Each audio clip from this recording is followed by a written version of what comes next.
আসসালামু আলাইকুম প্রিয় দর্শক, অন্য মঞ্চ অনুষ্ঠানে আপনাদের স্বাগত জানাচ্ছি। আপনারা দেখেছেন শিরোনাম দিয়েছি, কেমন আছে আমার বাংলাদেশ। সবচেয়ে মজার বিষয় যে শুরু করি একটা কমিক দিয়ে। আপনি দেখবেন সীমান্তে মাইন বিস্ফোরণে 3 বাংলাদেশি নিহত, এটা লেখা আছে আর টিভিতে। খবরে গিয়ে দেখবেন ওগুলো কিছুই লেখা নেই। ঠিক আছে, কিছুই লেখা নেই। গিয়ে অন্য খবর পাবেন। মানে বাংলাদেশে কি যে শুরু হয়েছে, একটা টিভি চ্যানেল বা পত্রিকা, মানে এই দেশের মিডিয়াগুলো কি মনে করে নিজেকে আমি বুঝতে পারি না। মানে ভারত বিরোধী কোনো কিছু হলেই মার্কেট পাওয়া যাবে এটা আশা করে তারা এগুলো ছেড়ে থাকে। যাক, সেটা গেল। শুভেন্দু অধিকারী ঘোষণা করেছেন পশ্চিমবঙ্গে কুরবানির ঈদের ছুটি কমিয়ে একদিন করলো শুভেন্দু সরকার।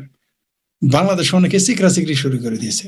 আচ্ছা, ওই দেশের যদি হিন্দুদের, ওই দেশের রাজ্য সরকার যদি আইন করে, বাংলাদেশের মুসলমানদের কি সমস্যা? আমি বুঝে উঠতে পারি না বাংলাদেশের মুসলমানদের কি সমস্যা। ওইখানে পশ্চিমবঙ্গে একদিন ছুটি কমে একদিন ঈদের ছুটি রেখেছে। মালয়েশিয়ায় কয় দিনের ছুটি বলেন তো? অস্ট্রেলিয়ায় কয় দিনের ছুটি? কানাডায় কয় দিনের ঈদের ছুটি? আমেরিকায় বলেন তো কয় দিনের ঈদের ছুটি? খোদ মালয়েশিয়া তো মুসলিম কান্ট্রি, কয় দিন ঈদের ছুটি বলেন তো?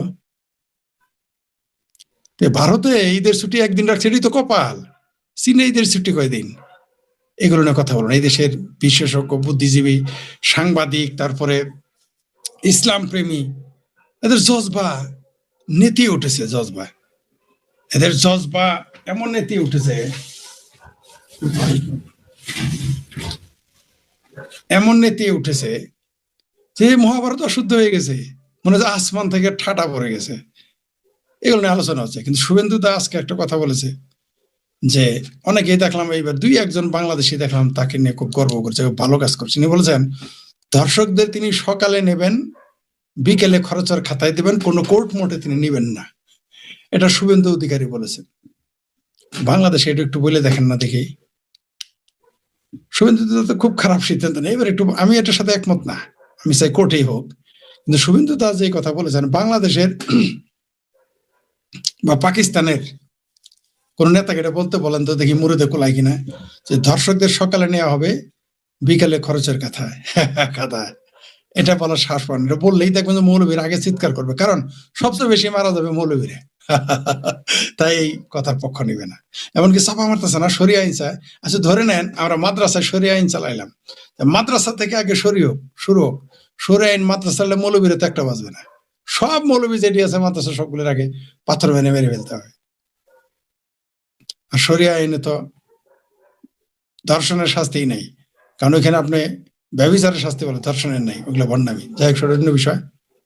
হ্যাঁ, আমাদের ন্যান্সি নাকি ফ্যান্সি নামে একটা আছে, সে বলেছে পলাতক নেত্রী অনুসারে কোন গ্রহে থাকে। ও ন্যান্সি, তুমি জানো না কোন গ্রহে থাকে? তুমি আর আগে কোন গ্রহে ছিলে? সেখানেই তারা থাকে। পলাতক নেত্রী, তোমার নেতা কোথায় গেছিল? পলাতক নেত্রী হেলিকপ্টার দিয়ে বুঝি পলায়?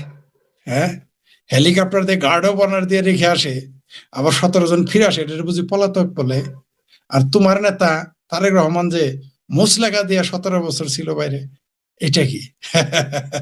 এটা বলতে ন্যান্সি শরম পায়। যাই হোক, শিরোনাম দিয়েছে আমাদের। এই যে দেখেন, আরেক পত্রিকা প্রথম আলো লিখছে নাইং সারি কি, নাইকং সারির ঘুম সীমান্তে মাইন বিস্ফোরণে 3 বাংলাদেশি নিহত। এটা প্রথম আলোতে আসছে। দেখি কি লিখেছে। লিখেছে বান্দরবানের নাইংখংসরির ঘুমধুম সীমান্ত এলাকায় ঘটনাস্থলে 3টি স্থল মাইনে বিস্ফোরণে 3 বাংলাদেশি নিহত হয়েছে। আজ রোববার বুধবারে এই ঘটনা ঘটেছে। বিজেপি স্থানীয় 3 জনের লাশ উদ্ধার করে সীমান্ত এলাকায় বাগানে কাজ করতে গিয়ে মাইন বিস্ফোরণে নিহত হয়েছে। এরা বাগানে কাজ করতে যায়, এর জন্য দায়ী কারা? এরা তো বাংলাদেশের জন্য দায়ী কারা? আর আরেকটা করেছে, ওই যে বনরক্ষীদের গুলিতে একজন সুন্দরবনে মারা গেছে। আচ্ছা, সীমান্তে কারা মারা গেলে যেন চিৎকার চেঁচামেচি করে, নিজের দেশে যখন মারা তখন কি হয়েছে? ওই জেলেদের মারলা, এ দায় কে নিবে? এটা যদি সীমান্তে মারা যাইতো চিৎকার চেঁচামেচি করতো। নিজের দেশের যে মারছ, ওই যে বনরক্ষীদের বলি, তারা যে মাইনে যে 3 জন মারা গেল, এইবার কারা দায়ী এর জন্য? এগুলো বললেই তাহারি বালা না। যাই হোক, দেখি আরো। আজকের বাংলাদেশ আমাদের কি বলে। কালবেলা খবর, আপত্তিকর অবস্থায় ছাত্রদল নেতা আটক। যাই হোক, আরো খবর,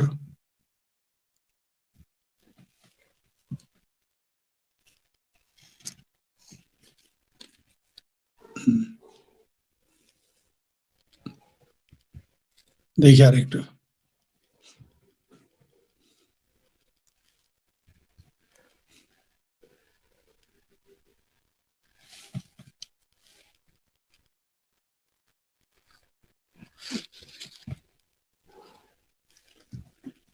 ইউনুস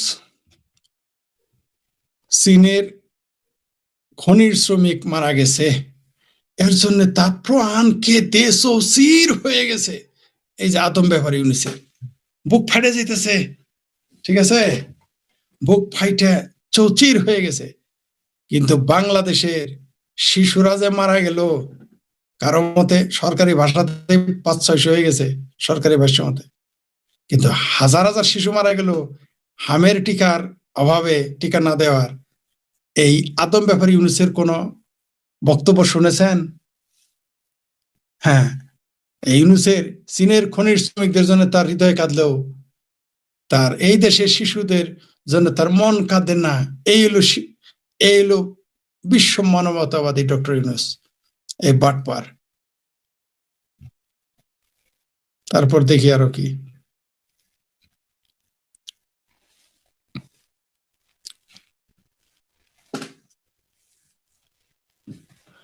আমাদের আরেক কাকে কেউ রনি বলে, গোলাম ময়লা রনি বলে, কেউ গোলাম মৌলা রনি বলে, কেউ রনি বলে। তিনি বলেছেন শেখ হাসিনা কোন আইন মেনে দেশে আসবে না, আইন ভেঙে দেশে আসবে এবং আসার পরে কোন আইন থাকবে না। ঠিকই তো, যেহেতু তার দল নিষিদ্ধ, তিনি যখন আসবেন সেটা তো আইন ভাঙা হবে, তিনি তো ভিজবেনি। তিনি বিপ্লবী সরকার গঠন করে ফিরবেন এবং এটা আমি মনে করি এটাই হোক। তিনি একটা বিপ্লবী সরকার গঠন করুন, তার উপদেষ্টা পরিষদ গঠন করুন, করে তিনি রওনা দেন, কিছুই হবে না। এই দেশে ঢুকে গেলে কিচ্ছু হবে না। এই দেশে কারো মায়ের মুরদ নাই শেখ হাসিনাকে ঠেকায়।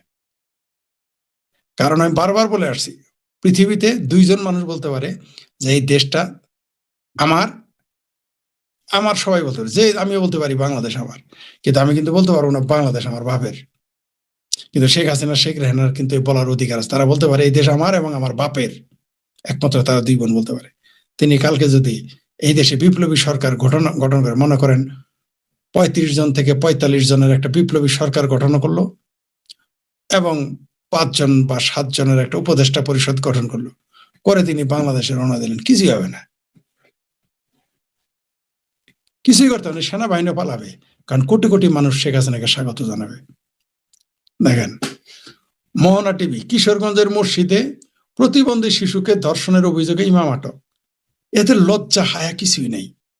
এই মৌলবীরা যে কত বড় বদমাইশ, আপনাদের কি এখনো এই মোহ কাটবে না? কাদের খাওয়ান, কাদের পরান, কাদের হাদিয়া দেন? আপনার পোলাপানের এই বলৎকার করে, আপনার পোলাপানকে ধর্ষণ করে। এরা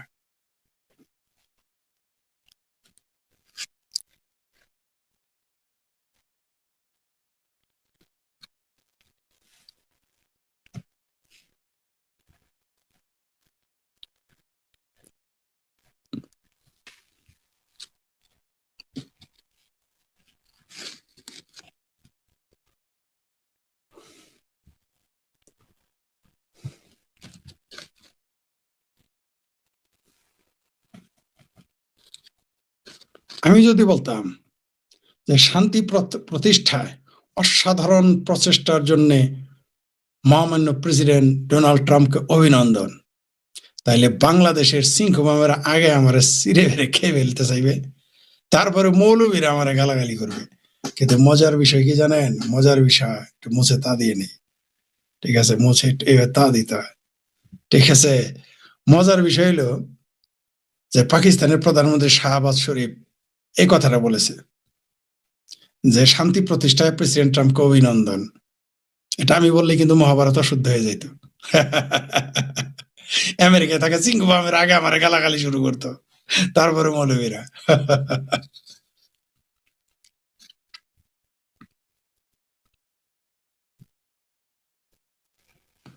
আরো মজার বিষয়, যে সংসদ আমাদের আইন প্রণয়ন করে সেই সংসদ থেকেই 2.5 কোটি টাকার কপার বার গায়েব।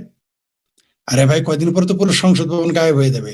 আরে এভাবে চলতে তাহলে বাংলাদেশই গায়েব হয়ে যাবে। সংসদ ভবন থেকে উধাও 2.5 কোটি টাকার কপার। সংসদ ভবনে আপনি নিরাপত্তা দিতে পারতেছেন না, বাংলাদেশে কিভাবে নিরাপত্তা দিবেন? কোন দেশে বাস করি আমরা? কোন দেশে? বুঝে উঠতে পারতেছি না কোন দেশে আমরা বাস করতেছি।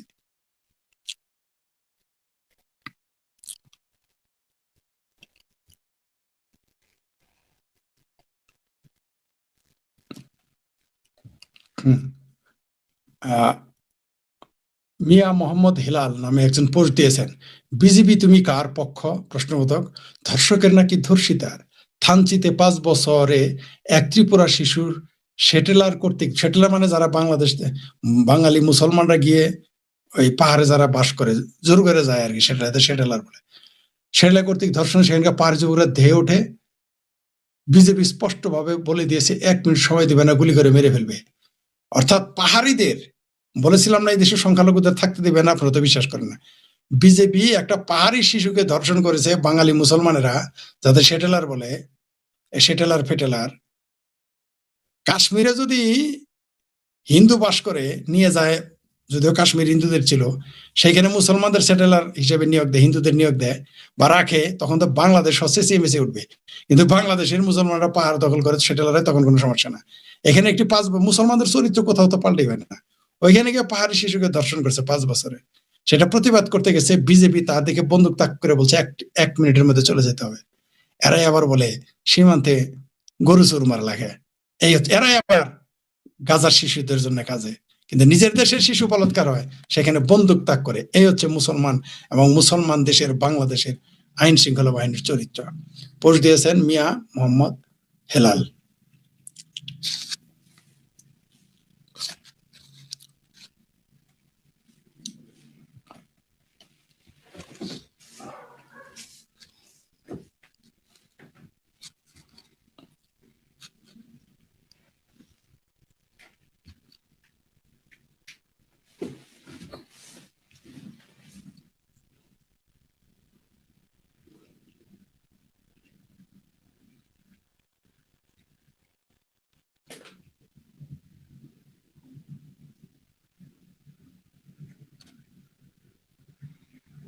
মজার বিষয় হলো, চট্টগ্রাম জেলা আইনজীবী সমিতির নির্বাচন, সেইখানে ভোট হয়েছে বিনা প্রতিদ্বন্দ্বিতায় 10টি সব পদে বিজেপি বিএনপির মন্ত্রী। মানে বিএনপির ইলেকশন করতেছে, বিএনপির ভোট দিচ্ছে, আর কেউ ছিল না। গণতন্ত্র কি, বহুদলীয় গণতন্ত্রের উদ্যোক্তা দলের আইনজীবীদের নির্বাচন।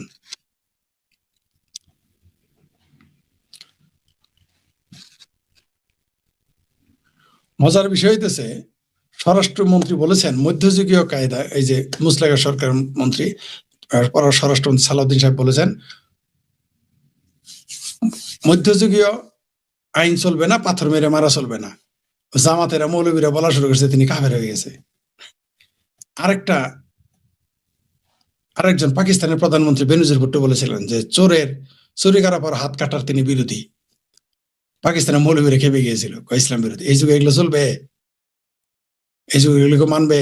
আরে ভাই, পৃথিবীর মানুষ এখন না বেদের আইন মানবে, না বাইবেলের আইন মানবে, না কোরআনের আইন মানবে। এগুলো মানবে না দেখেই তো সংসদ সংবিধান বানায়।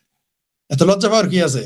আর এত যদি কোরআনের আইন মানে গণতন্ত্রের পাওয়ারেরা, এই যে গোলাম পাওয়ারেরা, গোলামের বাচ্চা গোলাম, পাকিস্তানের গোলাম, এরা তাহলে গণতন্ত্রে ভোট দিল কেন? ইসলামে তো ভোটই হারাম।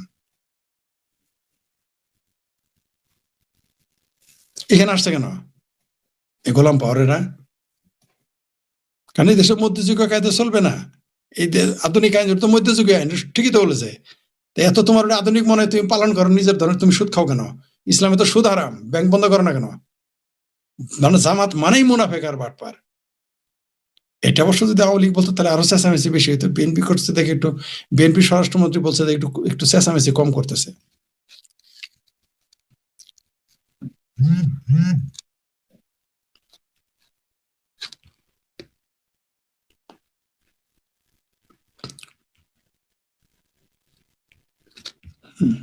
মানে ইদানিং মাদ্রাসার ছাত্র শিক্ষকেরা শুধু পোলাপানদের বলৎকার করে না, ধর্ষণ করে না, মাদ্রাসার শিক্ষিকাকে ধর্ষণের চেষ্টায় প্রধান শিক্ষক গ্রেপ্তার। এই খবর আসছে বাংলা ভিশনে।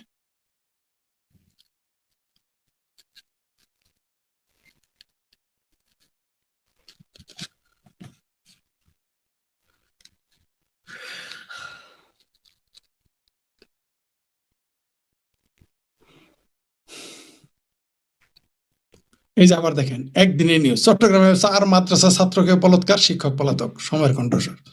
কি মানে কত এরা এরা কি থামবে না? এরা এইখানে এই শিক্ষায় নেই বলৎকার করার জন্য, এরা মসজিদের ইমাম হয়, মাদ্রাসা শিক্ষক হয়। চট্টগ্রামে 4 জন মাদ্রাসা ছাত্রকে বলৎকার, প্রধান শিক্ষক পলাতক। এটা কথা মানে এরা এত পত্রিকায় আসে, তারপরও এর মানে বাংলাদেশের মানুষ তাদের আস্কারা দিয়ে দিয়ে যে চট্টগ্রাম মহানগরীর 5 লাইশ থানা এলাকায় ধর্মীয় শিক্ষা প্রতিষ্ঠান কোমলমতি শিক্ষার্থীদের উপর ভয়াবহ নির্যাতনের খবর পাওয়া গেছে। পড়া দেওয়ার উজতে একটি মাদ্রাসা 4 জন শিক্ষার্থীকে ধারাবাহিক বলৎকার, ধারাবাহিক মানে কন্টিনিউ যৌন করার অভিযোগ করছে খোদ মাদ্রাসার পরিচালক এবং এক শিক্ষকের বিরুদ্ধে। বুঝতে পারছেন তো? মাদ্রাসা পরিচালক। আমি আপনাদের বলি না যে মাদ্রাসা যারা বানায় আর অধিকাংশই দেখবেন যারা মাদ্রাসায় জমি দেয়, মাদ্রাসা বানায় অধিকাংশ বলৎকারী, শিশু বলৎকারী। প্রমাণ পাইছেন? এই যে পরিচালক হইবার জড়িত। এই মাদ্রাসা কমিটির লোকেরা দেখবেন অর্ধেক এই বলৎকার, শিশু বলৎকারী। এটা আমি গভীরভাবে বিশ্লেষণ করে দেখেছি। আমার এক বন্ধু আছে মাদ্রাসা বানাইছে, সে সমকামী, সে ছোট ছোট শিশুদের বলৎকার করে। মাদ্রাসায় যারা জমি দেয়, কমিটিতে যায়, এদের নজর রাখবেন শুধু। নাহলে এদের বাঁচায় কেন? কিভাবে শিক্ষক বাঁচে? স্কুলের কোনো শিক্ষক তো বাঁচতে পারে না অকাম কুকাম করলে। মাদ্রাসা কেমনে বাঁচে? কারণ এই পরিচালকরাও দায়ী, জমিদাতারা দায়ী, এই কমিটিতে যারা থাকে তারাও দায়ী থাকে।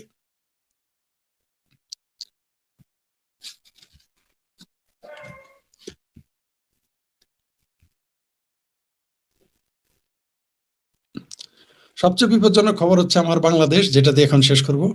কেমন আছে আমার বাংলাদেশ? চলতি বছর জানুয়ারি ফেব্রুয়ারির মধ্যে ইউএর মোট পোশাক আমদানি কমিয়ে দাঁড়াবে 13.83 বিলিয়ন ইউরোতে, যা আগের বছরের তুলনায় 11.27% কম। ইউরোপীয় ইউনিয়নে বাজার রপ্তানি বাজার হারাতে যাচ্ছে বাংলাদেশ। শুধু তাই না, অলরেডি দক্ষিণ ভারতে টেক্সটাইল মিলের হাব গঠন হয়ে গেছে। বাংলাদেশের এই গার্মেন্টস প্রতিষ্ঠান ধ্বংস হয়ে যাবে। যেমন এর আগে আদমজি বন্ধ হয়েছিল, পাট শিল্প ধ্বংস হয়ে গেছে। পরে পশ্চিমবঙ্গে বা ভারতের অন্যান্য জায়গায় পাট কারখানা চালু হয়েছিল। ঠিক গার্মেন্টস শিল্প এখন বাংলাদেশে ধ্বংস হয়ে যাবে।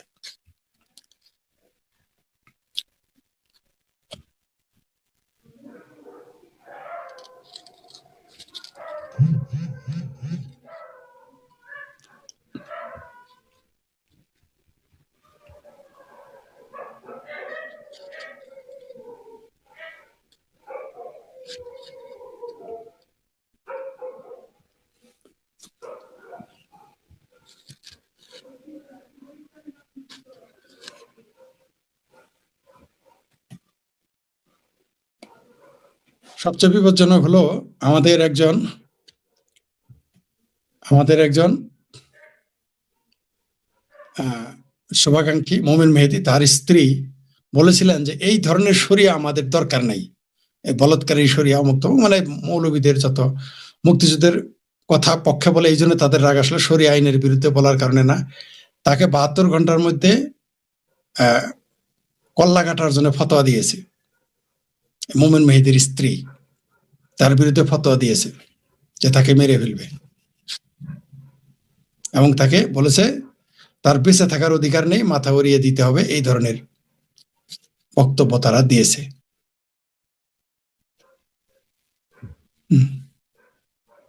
এই যে পেজের নাম কি? রিসেন্টলি, এখন থেকে সময় মাত্র শুরু 72 ঘন্টা। এই নাস্তিক মহিলা তার বেঁচে থাকার অধিকার হারিয়েছে। তার মাথা উড়িয়ে দেওয়ার মতো রাষ্ট্রে যদি কোনো সৎ সাহসী মুসলমান থাকতো, কোনো ব্যক্তি যদি এই নাস্তিক মহিলাটাকে হত্যা করতে পারে, তবে 1 লাখ টাকা পুরস্কার দেওয়া হবে 72 ঘন্টা সময়। ঘোষণা দিয়েছে ফেসবুকে এরকম। এটা আমাদের মোমেন মেহেদীর স্ত্রী, যারা স্বামী স্ত্রী মিলে মুক্তিযুদ্ধের পক্ষে কথা বলে, এই জুলাই সন্ত্রাসের বিরুদ্ধে কথা বলে, তার বিরুদ্ধে এই কথাটা বলেছে।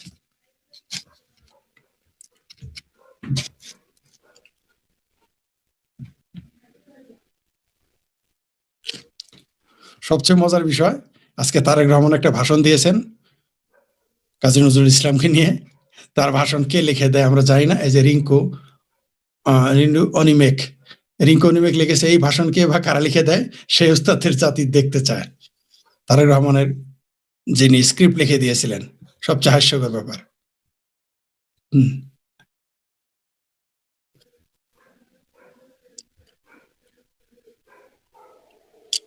আব্দুল সামাদ ভাই, আমাদের কমরেড আব্দুল সামাদ ভাই লিখেছেন, পোস্ট দিয়েছেন, তারেক রহমান কি শুধু রামেশার প্রধানমন্ত্রী?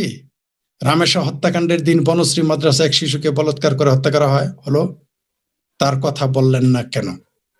এটা কমরেড সামাদ ভাই প্রশ্ন। ঠিকই তো, মাদ্রাসার বলাৎকার নিয়ে কিন্তু কেউ কথা বলে না, কোনো নেতা, কোনো মন্ত্রী, কোনো সাহিত্যিক, কোনো লেখক কেউ কথা বলে না বা বলতে সাহস পায় না। এ হচ্ছে আমাদের আজকের বাংলাদেশ। আমাদের বাংলাদেশ আসলে ভালো নেই, না অর্থনৈতিকভাবে, না রাজনৈতিকভাবে, না সামাজিকভাবে, না আইন শৃঙ্খলায়, কোনোভাবে আমার দেশ ভালো নেই। এমনকি সার্বভৌমত্বের যথেষ্ট হুমকি রয়েছে। আমার দেশ যে কোনো সময় দুর্ভিক্ষ এবং যুদ্ধের কবলে পড়তে পারে, যে কোনো সময়। আমরা যেদিকে যাচ্ছি, if a Muslim doesn't believe in the law of slave, দাস, শবত, শিশু পয়দা, বিশ্বাস থাকে মুসলিম, ওটা মুসলমান, এটা মৌলবীদের প্রশ্ন করেন ভাই, আমি জানি না। মুসলমান তো গণতন্ত্র বিশ্বাস করলেও মুসলমান থাকে না, এটা মৌলবীদের ভাষা।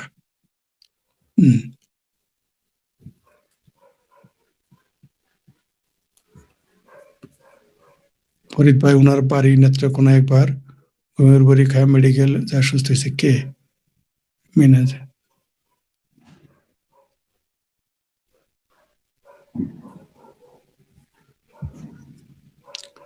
যতদিন মাদ্রাসা থাকবে ততদিন বলাৎকার হবে, ঠিকই বলছেন।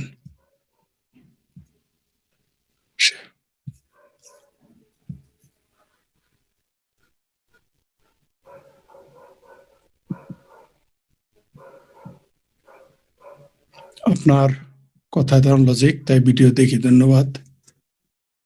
আগেই ভালো ছিলাম, ঠিকই বলছেন, সারা দেশের মানুষ আপনার মতো আগেই বলছে। ফরিদ ভাই, আমেরিকা আমার করবে, ভারত নিয়ে, হ্যাঁ এটা নিয়ে একটু পরে চ্যানেলে যাব, সেখানে বলবো। দাবির জানতে চাই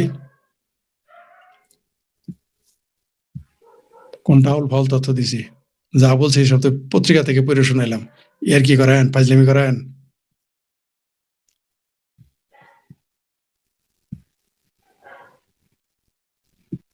আর মিডিয়া তাদের মিডিয়া তাদের আউল ফাউল তথ্য এই জন্য দেয় জনগণকে বিভ্রান্ত, সরি আপনার কথা আমি বুঝতে পারিনি।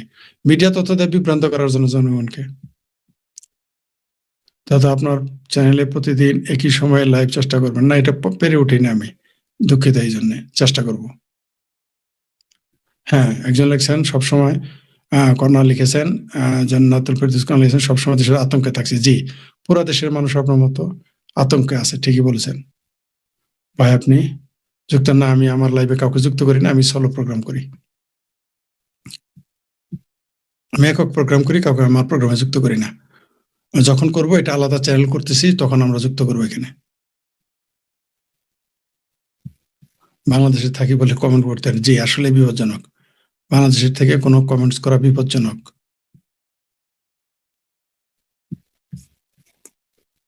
বাংলাদেশের মতো সস্তা পোশাক বিধিগত, সুতরাং এই রপ্তানি বাজার হারানোর ভয় কোনোদিন চলবে না। দেখেন আছে কিনা, আছে কতটুক, দেখেন এর চেয়ে সস্তা পাই কিনা। সস্তা হলেও এখানে আসবে না। এদেশে বিনিয়োগের নিষেধ আছে, এদেশে রাজনৈতিক অস্থিরতা চলে, সস্তা হলেই হবে? রাজনৈতিক স্থিতিশীলতা থাকতে হবে। আপনার রাজনৈতিক স্থিতিশীলতা আছে? শুধু সস্তা হলেই যাবে? সস্তা তো সুদানেও আছে, সুদানে যায় না কেন? দেশে 500 শিশু গাফিলতি এখানে। জি গুরু শেখ হাসিনা আসতে পারবে? জি, শেখ হাসিনা অবশ্যই আসবে। টিকটক চ্যানেলে বলে আসলাম। জি, ভালো থাকবেন সবাই।